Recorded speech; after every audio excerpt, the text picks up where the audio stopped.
दोस्तों, वरुथनी एकादशी वैशाख मास के कृष्ण पक्ष की एकादशी तिथि को आती है। मान्यता है कि एकादशी का व्रत करने से भगवान विष्णु और माता लक्ष्मी दोनों प्रसन्न होते हैं। एकादशी का व्रत करने वालों के घर में सुख और समृद्धि का वास होता है और उनके अनजाने में किए गए पाप कर्मों का नाश होता है। खास बात यह है कि वरुथनी एकादशी के बारे में कहा गया है कि यह सौभाग्य को देने वाली और सभी पापों का नाश करने वाली है। यह एकादशी का व्रत रखने वाले व्यक्ति को मोक्ष की प्राप्ति होती है। पंचांग के अनुसार वैशाख मास के कृष्ण पक्ष की एकादशी तिथि 23 अप्रैल को शाम 4:43 से शुरू होगी और 24 अप्रैल को दोपहर 2:32 पर पूरी होगी। उदया तिथि के अनुसार वरुथनी एकादशी 24 अप्रैल को मान्य होगी। इस दिन वरुथनी एकादशी का व्रत रखा जाएगा। दोस्तों, 24 अप्रैल को पड़ने वाली वरुथनी एकादशी के दिन अगर आप लोग 5 कनेर के फूल वाला उपाय करते हो तो निश्चित ही भगवान शिव जी से आप जो भी मांगोगे आपको वो जरूर प्रदान करेंगे। आज हम आपको 5 कनेर के फूल वाला उपाय समझाते हैं जो कि आप लोगों को इस साल की वरुथनी एकादशी के दिन करना है। अब उपाय को कैसे करना आइए समझते हैं। सबसे पहली चीज, इस उपाय को कोई भी व्यक्ति कर सकता है जिसको आपने किसी भी प्रकार की मनोकामना भगवान शिव जी से पूर्ण करवानी हो। तो उसके लिए आपको क्या करना होगा, तो देखिए, सबसे पहले 5 कनेर के फूल वाला उपाय है। तो 5 कनेर के फूल हमको लाने पड़ेंगे। तो 5 कनेर के फूल आप लोग कनेर से तोड़कर ले आइएगा। फूल बहुत आसानी से मिल जाते। इन फूलों को आपको खरीदने की भी जरूरत नहीं पड़ती है। तो आपको क्या करना, मात्र 5 कनेर के फूल लेकर आना है। 5 कनेर के फूल लेकर आने के बाद दोस्तों, वरुथनी एकादशी के दिन सुबह सुबह प्रातः काल क्या करना, आप लोगों को इन 5 फूलों को साथ में लेकर मंदिर जाना है। किस मंदिर में जाना है? शिव जी के मंदिर में जाना। इन फूलों के साथ में आप भगवान शिव जी की जिस भी तरीके से पूजन अर्चना करना चाहते हो, जल चढ़ाना चाहते हो, बेलपत्र फूल चढ़ाना चाहते हो, तो आप अलग से रख कर लेकर जाइए। और 5 कनेर के फूल वाला उपाय करने के लिए 5 कनेर के फूल अलग से रख कर लेकर जाइएगा। ठीक है, तो यहाँ तक बात आपको समझ आ गई। अब आपको करना कि जैसे ही आप शिव जी के मंदिर पहुंच जाते हो, शिव जी के मंदिर पहुंचने के बाद सबसे पहले आप अपनी पूजन अर्चना कर लीजिए।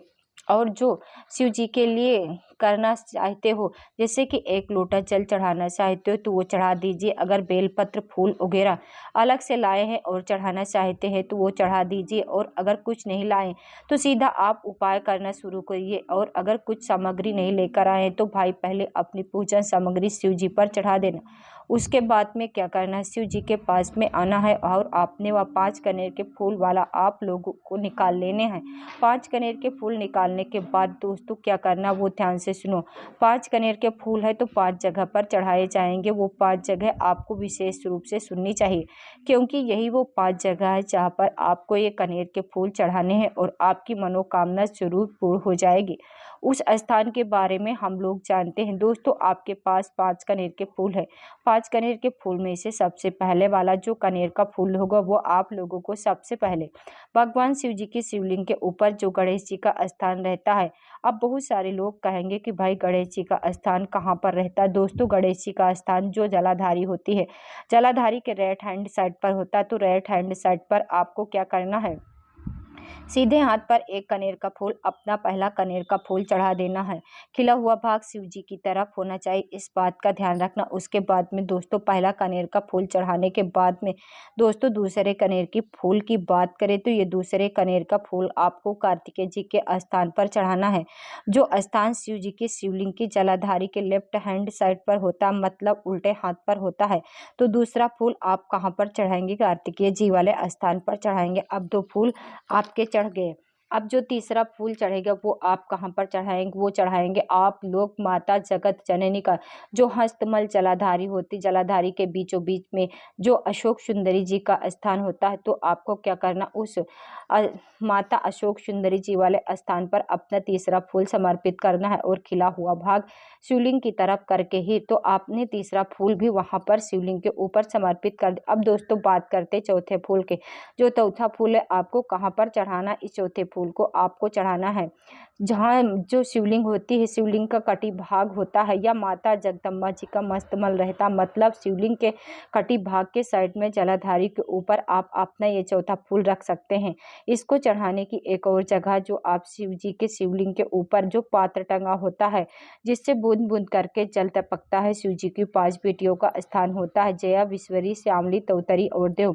आप लोग इस जगह पर न चढ़ाकर इस जगह पर भी चढ़ाएंगे तो आपको यही फल मिलेगा। पर ये वाला जो फूल है, ये सिर्फ चौथे फूल को ही आप कर सकते हो। चौथे फूल को या तो माता जगदम्बा जी के हस्तकमल पर चढ़ा दो या शिव जी की 5 बेटियां ऊपर टंगी हो, मतलब ऊपर रहती हो, जिससे जल टपकता हो, उसके अंदर भी आप लोग डाल सकते हो। तो यहाँ पर आपके 4 कनेर के फूल जो हैं चढ़ चुके हैं। उसके बाद में दोस्तों आखिरी फूल के बारे में जो बात करें तो जो आखिरी वाला फूल है, ये स्वयं भगवान शिव जी की शिवलिंग के ऊपर चढ़ेगा।